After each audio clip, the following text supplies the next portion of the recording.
Bom dia, sejam bem-vindos.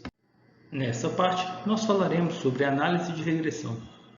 Em qual situação a ferramenta que vamos ver hoje sobre análise de regressão vai ser útil?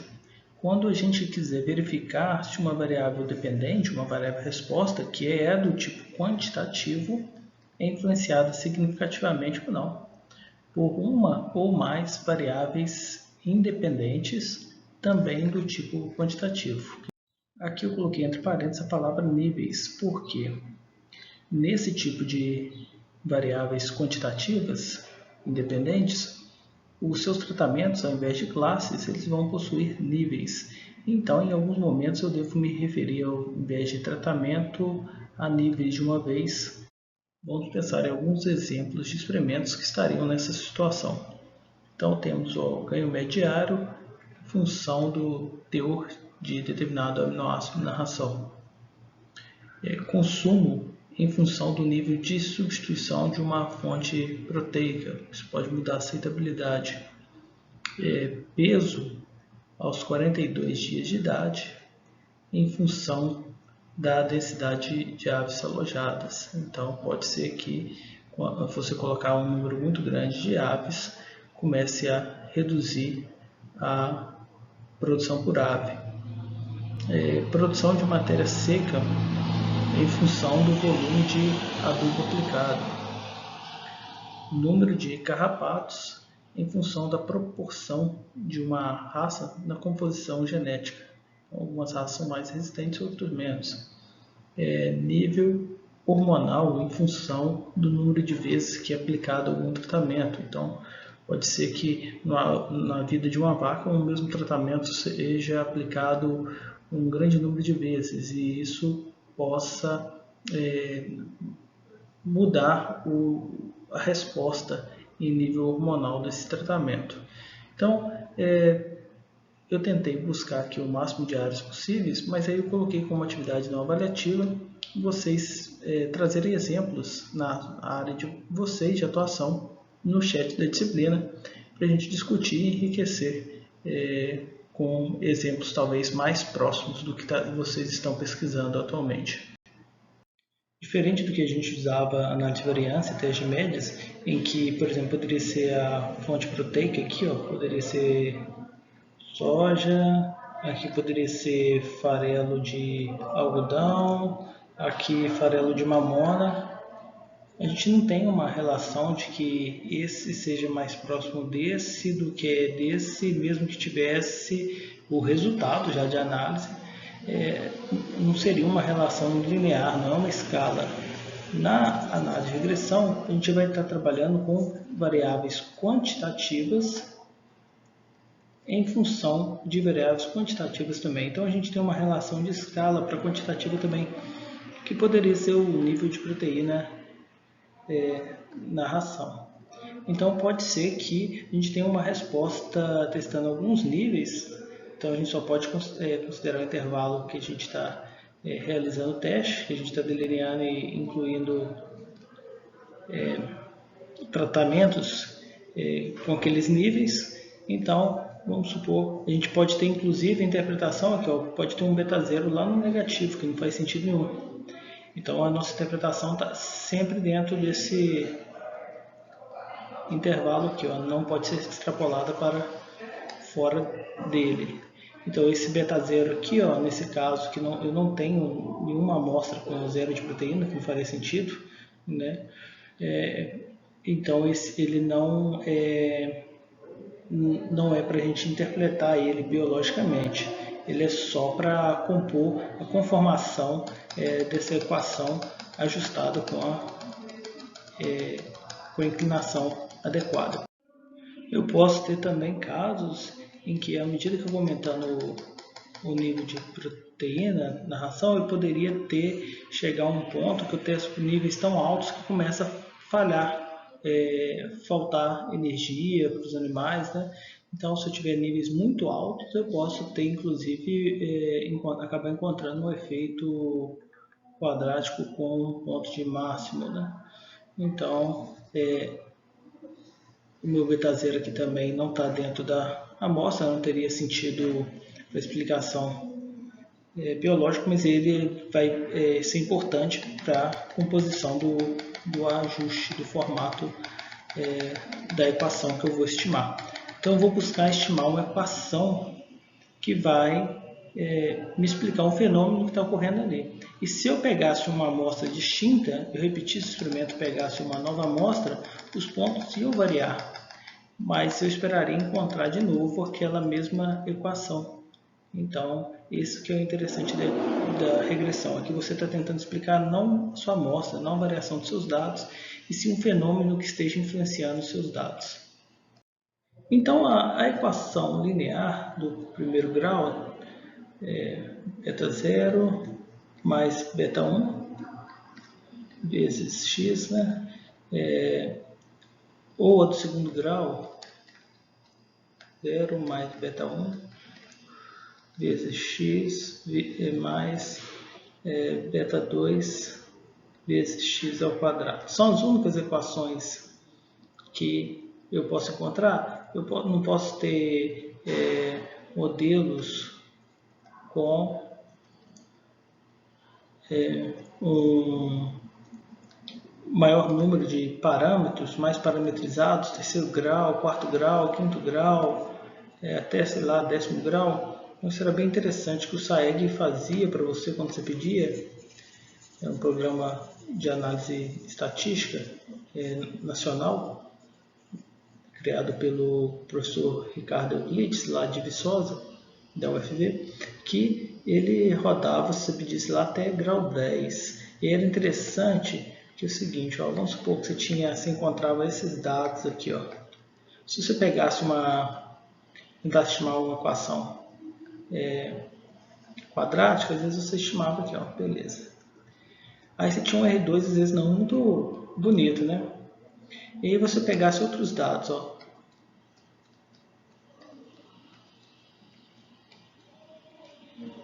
A equação que você fizesse uma nova amostra para aquele mesmo fenômeno, né, você acabava encontrando uma equação semelhante.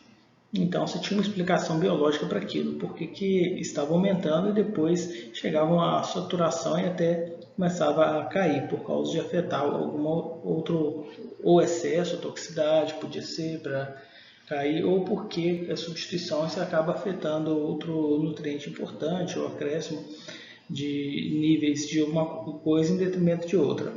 Então, você pode ter esse efeito quadrático, tem explicação para isso. Agora, era interessante quando você pedia para o SAEG lá um grau 10, aí ele vai lá e para esses dados azuis, ó, ele ia lá e catava todos os dados. Ó, porque o grau 10 ele permite toda essa maleabilidade aqui, ó, então ele sai catando todos os pontos. O R2 dá quase 100%.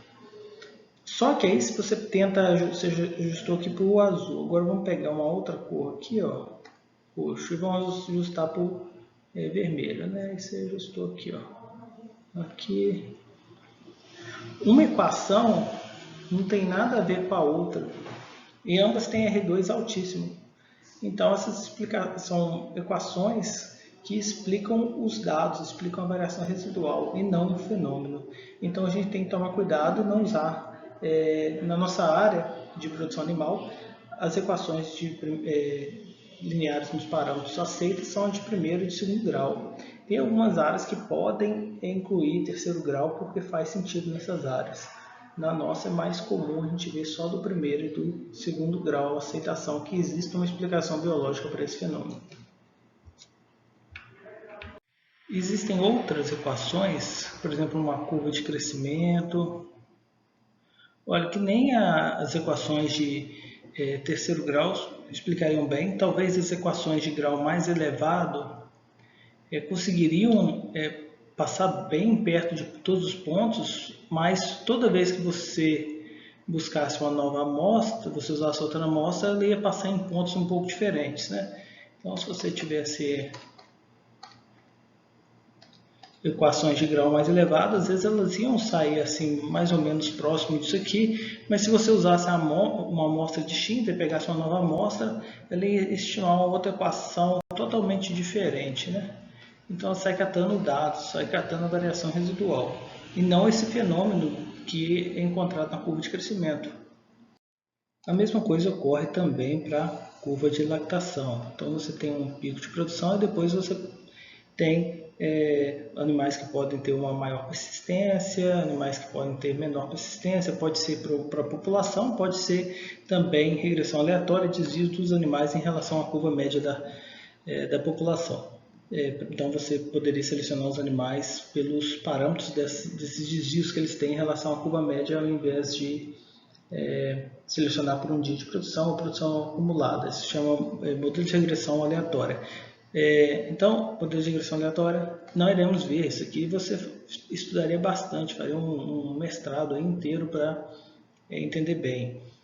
Também não vamos ver essas modelagens aqui, ó, que mesmo utilizando poucos parâmetros, elas têm um problema, que elas não possuem solução direta. Quando você faz a derivada dessas equações em relação aos seus parâmetros, ela sempre sobra outros parâmetros junto, você não consegue isolar, então você não consegue estimar de forma direta, sempre um parâmetro fica na solução para encontrar o outro, então você tem que estimar usando iterações, repetições seguidas de um algoritmo que vai fazer sucessivas iterações e vai convergir quando ou esses parâmetros não oscilarem mais. Então, as estimativas deles vão oscilando até não oscilarem mais num grau que você escolher de precisão de casas decimais, ou você pode ter um número máximo de iterações para matar o processo, caso não alcance convergência, para o computador não ficar ali para sempre tentando encontrar e não chegar a lugar nenhum. Essas regressões não lineares nos parâmetros vocês vão ver com o professor Alcinei na disciplina Tópicos Especiais. Nessa disciplina, além dessa parte que é mais introdutória e conceitual sobre análise de regressão, nós vamos ver na segunda parte a regressão do primeiro grau, na terceira do segundo grau e na quarta uma regressão múltipla, que seria ao invés de eu verificar uma variável quantitativa em função de outra, eu veria uma variável quantitativa em função, por exemplo, de outras duas. Então eu poderia ter o meu ponto de máximo dependente de duas outras variáveis quantitativas. Então eu poderia ter z em função de x e y e buscar o x e o y que maximiza z, por exemplo. O coeficiente de determinação, também chamado de R2, é uma medida descritiva associada à qualidade do ajustamento do modelo ao conjunto de dados. Essa medida indica melhor ajuste quando seus valores se aproximam de 1 e menor quando se aproximam de 0.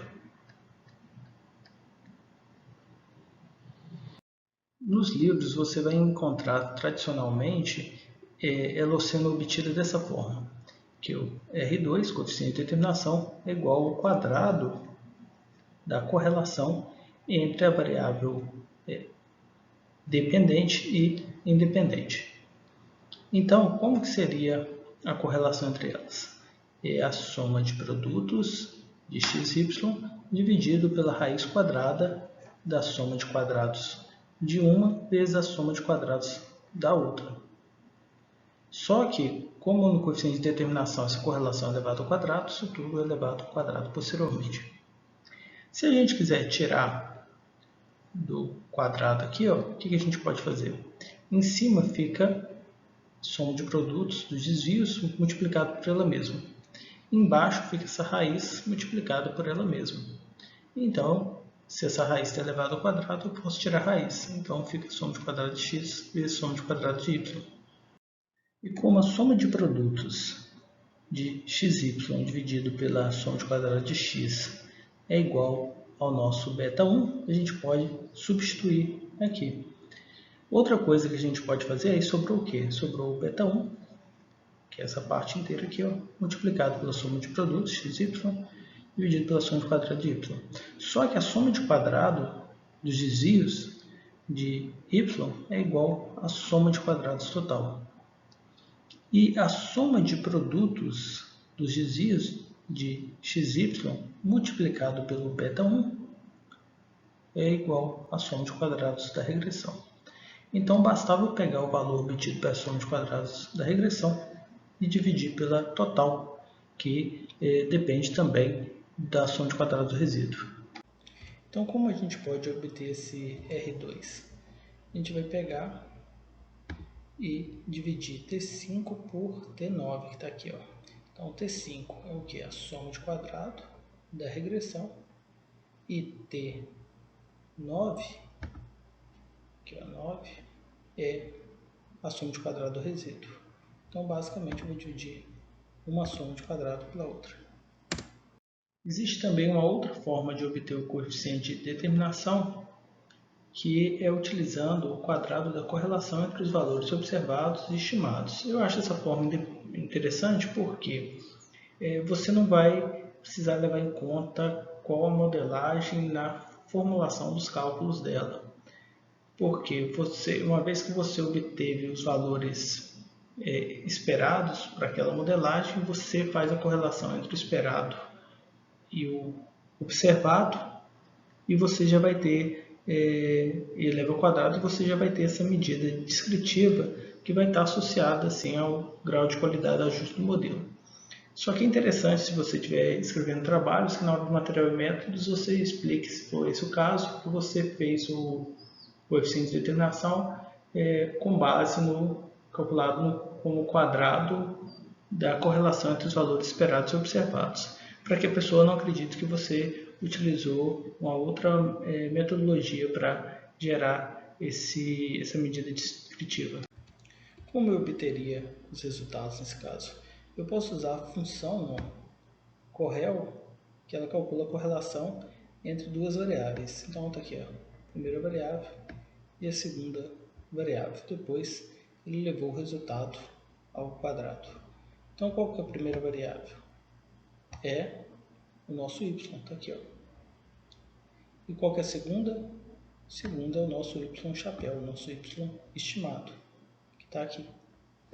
Então, a única complicação um pouco mais difícil dessa aqui é que eu precisaria primeiro ter feito a minha matriz x-beta, que é o meu y estimado. Mas uma vez que para solucionar, eu precisei estimar o solution, né? E eu tenho o x disponível aqui da regressão. Tome cuidado para não pegar o do tratamento, que é para calcular a falta de ajustamento. Então, essa x de k multiplicado por essa beta vai me dar esse vetor de valores esperados, estimados, né? Então, olha só que interessante, ó. Quando a gente pega aqui, ó, a gente só tem o beta 0 e o beta 1. Quando a gente tem um x igual a 20, ó, é igual a 1 em todos, então o estimado não muda. Ó. Ele muda na hora que eu passo para um x igual a 22. Nesse caso do modelo apenas de regressão. Né? Como o meu modelo só inclui a regressão, então nossa soma de quadrados total é igual à soma de quadrados da regressão mais soma de quadrados do resíduo. Então, a da regressão pode ficar como? Eu passo do resíduo para o lado de lá, subtraindo a soma de quadrado total, então fica o quê? Soma de quadrado total menos a do resíduo. E no meu R2 era o que? É da regressão dividido pelo total. Então fica soma de quadrado total dividido por soma de quadrado do resíduo. O que eu posso fazer? Eu posso separar, né? Esse denominador que tem em comum. Então fica soma de quadrado total dividido por soma de quadrado total e soma de quadrado do resíduo dividido por soma de quadrado total, menos, né? Então aqui, ele dividido por ele mesmo, ó, esse dividido por ele mesmo fica 1, menos a soma de quadrado do resíduo dividido pela soma de quadrados totais. Em si parece ter pouca aplicação, entretanto, essa consideração serve para a obtenção de outro coeficiente de determinação, o ajustado ou corrigido, geralmente assim chamado.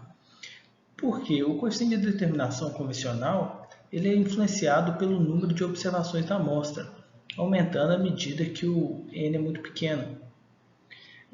Uma forma de contornar esse problema é dividir a soma de quadrados dessa equação anterior pelos seus respectivos graus de liberdade. Então, a soma de quadrado do resíduo dividido por n-2, nesse modelo. Em outros modelos poderia ser diferente. E aqui a soma de quadrado total dividido por n-1. Então, se o n é infinito, esse 2 e esse 1 são irrelevantes.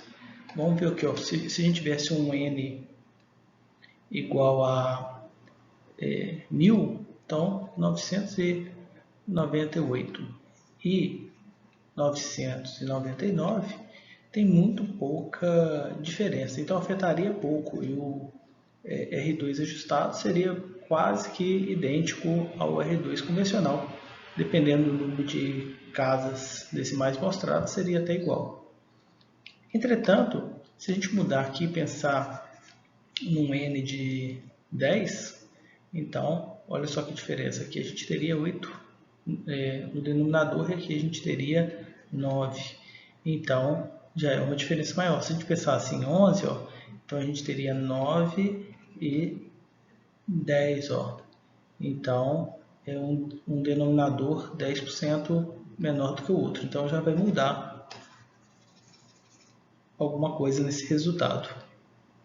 Em relação ao convencional, se a gente pegar só essa parte que está subtraindo 1, ó, o que acontece aqui? Ó? Aqui a gente tem na parte do numerador tem um divisor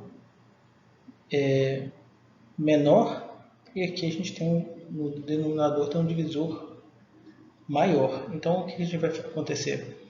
A gente vai aumentar aqui, ó, que vai ser maior. Então aqui, ó, vai ser menor do que o numerador total aqui em cima. Se vai ser menor, essa parte aqui final vai ser o quê? Maior em relação ao convencional. Se essa parte vai ser maior e a gente está trabalhando com 1 menos ela, o final, o ajustado, vai ser menor. Então o R2 ajustado sempre vai ser menor do que ajustado. Vai ser menor do que o R2 convencional. Por que aqui é adígio? Porque no padrão, no maioria dos softwares que vocês vão usar, ele vai colocar em inglês, né? Outra medida descritiva interessante que a gente pode calcular é o coeficiente de variação do experimento. Como visto em aulas de medidas de dispersão, o CV pode ser obtido dividindo-se o desvio padrão pela média da variável. Só que nesse caso a gente não quer fazer isso com o desvio padrão amostral, e sim o residual. Então, o que a gente vai fazer? Vai dividir a raiz quadrada do quadrado médio do resíduo pela média da variável dependente.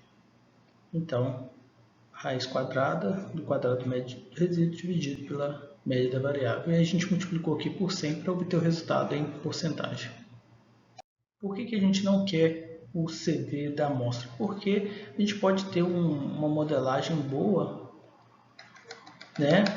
Ter um bom ajuste, os dados estão muito próximos à modelagem, e por aquela modelagem variar muito no eixo Y, esse CV da amostra ele sairia alto. Então, aqui para a gente, o melhor indicativo de qualidade do nosso experimento vai estar relacionado à dispersão em torno dessa modelagem e não à variação da própria modelagem. Então, como que a gente poderia obter? Ó, pegando a equação aqui, ó, o 10, então o 10 está aqui, ó, quadrado médio do resíduo da regressão, dividido pela média, average, I4 a I15. Então, I4 até I15. Então, a média de todos os valores observados de Y, que vai estar no denominador, e no numerador vai estar o quadrado médio do resíduo da regressão. Mas vale a pena calcular e fazer essa falta de ajustamento? Faz sentido? Aqui eu coloquei um exemplo para mostrar uma grande diferença que ela pode fazer.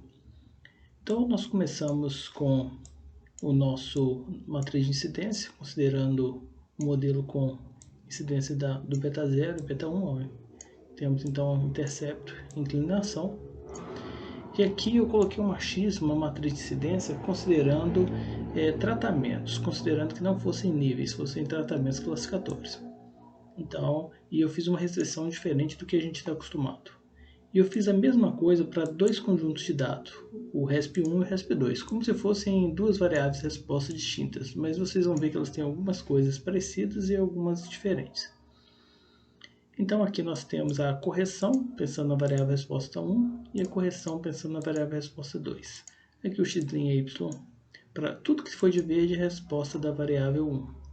E tudo que for de amarelo está ligado à variável 2, variável resposta 2. Então aqui temos os x' y, considerando que x' y pensando na matriz de tratamento. E aqui temos x' y pensando na matriz de regressão. Então, para a resposta 1 para a resposta 2. Depois nós temos o beta 0, o nosso beta, né? Que tem beta 0 e beta 1, se for regressão. E tem M mais T1, M mais T2, M mais T3 e M mais T4, se for o solution para tratamento. Então temos dois solutions nos nossos betas, vetores betas. E temos, na verdade, 4, né? Porque cada 2 vai ser subdividido em para resposta 1 e resposta 2. Resposta 1 e resposta 2. Aqui é a mesma coisa, o quadro da análise de variância, o de verde é para a primeira variável resposta, o de amarelo para a segunda. Eu ainda coloquei um gráfico aqui para a primeira e aqui para a segunda. Olha que interessante, quando a gente testa a regressão, e a gente vai olhar o p-valor, seria significativo. E se a gente olha a variável resposta 2 também. Então, qualquer uma das duas seria significativo. Quando a gente olha o solution, o beta 0 é 10 e o beta 1 é 5. Então, intercepto 10, inclinação 5 para a variável resposta 1. Para a variável resposta 2, a mesma coisa. Então, esses dados não foram nem simulados, foram inventados para mostrar um ponto de vista. E aí, na hora que você olha aqui, as inclinações são exatamente as mesmas. E se você pede esse software de planilhamento, eles fazem o R2 e fazem uma equação para você também. Então, a equação aqui é o beta 0, 10, mais x vezes o beta 1, que é 5. Aqui a equação ficou igual. Então, eu joguei valores de propósito, isso não é experimento, joguei valores de propósito para as equações estimadas serem as mesmas. A grande diferença de um conjunto de dados para o outro é que no primeiro conjunto eu aumentei a dispersão dentro dos níveis. Então, você pode ver que dentro de cada nível a dispersão é mais alta do que aqui. Aqui está bem juntinho. E o que eu fiz no primeiro? No primeiro, eu coloquei a dispersão em relação a essa equação que eu fiz de brincadeira para seguir, seria pequena. Então, se eu pegar a média aqui, a média aqui, a média aqui, a média aqui, o desvio dessas médias dentro dos níveis para a equação predita é baixo. Então, o que acontece? A dispersão dentro ficou baixa, ficou alta, mas a dispersão da média em relação à equação ficou pequena. Nesse outro amarelo, eu já fiz o contrário. Eu fiz a dispersão dentro dos níveis ficar pequena e a dispersão em relação à equação ficar grande, certo? Entretanto, quando a gente olha aqui o R2, o R2 dá até mais alto para essa daqui, para essa amarela, do que para verde. Será que isso faz sentido? Será que não existe nenhuma outra equação, alguma outra forma que explicaria melhor o fenômeno que está ocorrendo?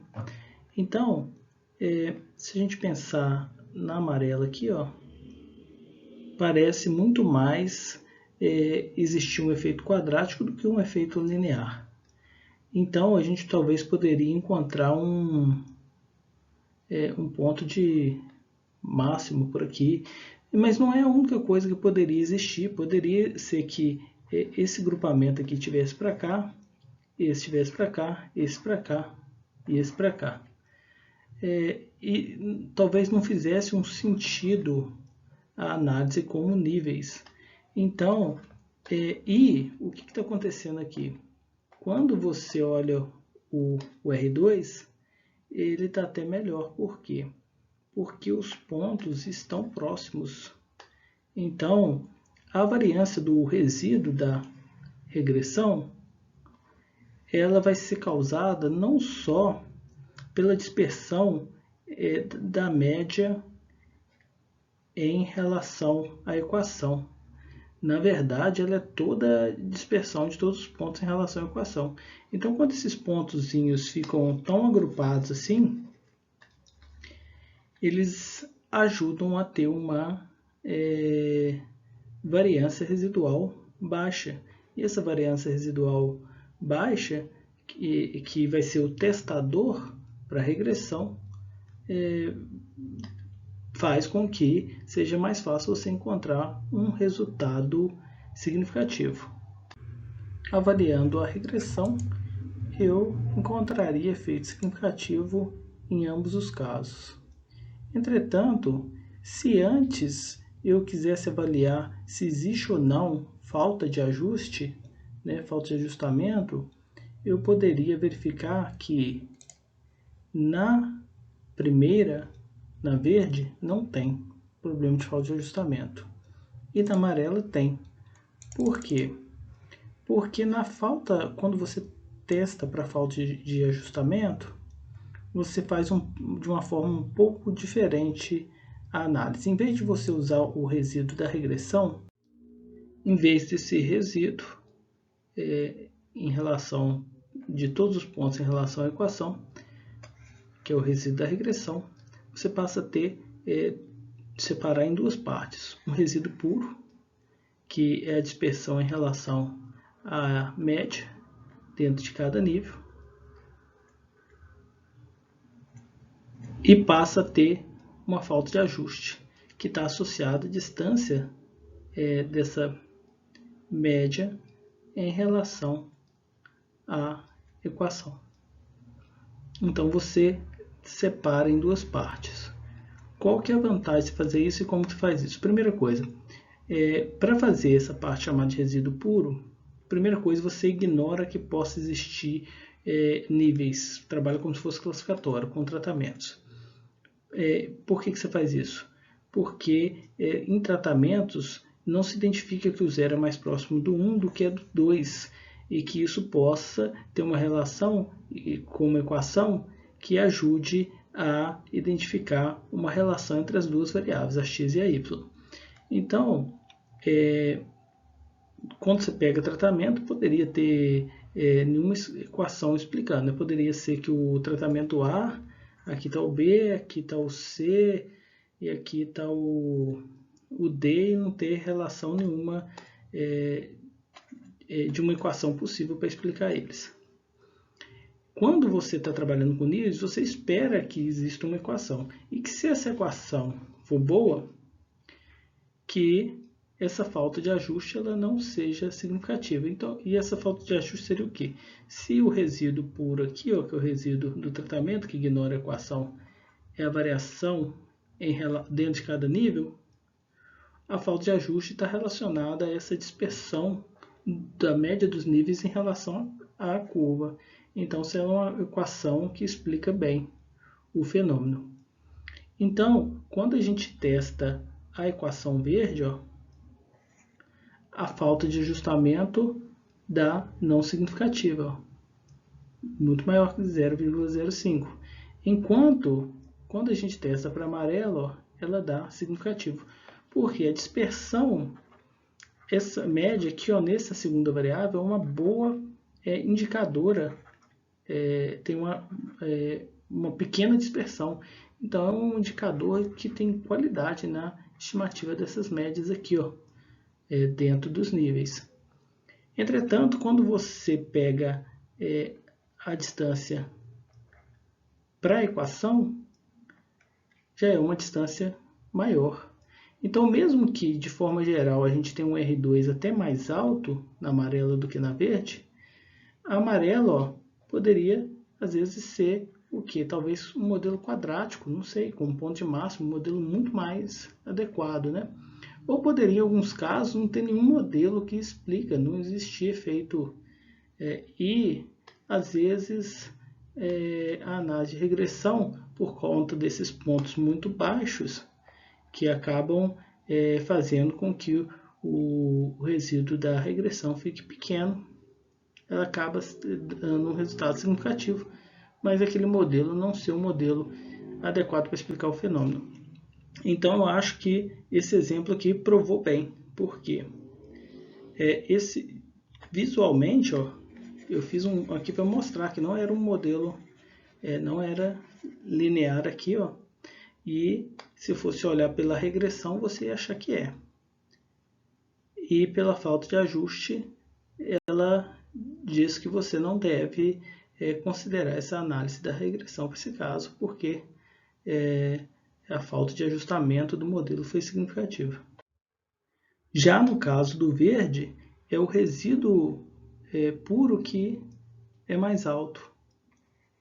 E a falta de ajuste ela é baixa, ó, inverte. Ó. Vamos pegar esse aqui, o resíduo puro que era baixo, os dados concentrados. Aqui os dados são dispersos. Ó. Então você tem menor precisão, se parar para pensar. Só que quando você pega a falta de ajuste, olha só como é que muda. Sai de 108 para 12 soma de quadrado médio sai de 54, é o mesmo grau de verdade, né, para 6. Então, você tem uma diferença muito grande, porque a distância média em relação à equação é muito baixa. Então, a equação é uma boa preditora dos pontos médios. Então, provavelmente, esse modelo é um modelo razoável para explicar o fenômeno que está ocorrendo aqui. Obrigado pela sua participação e até a próxima.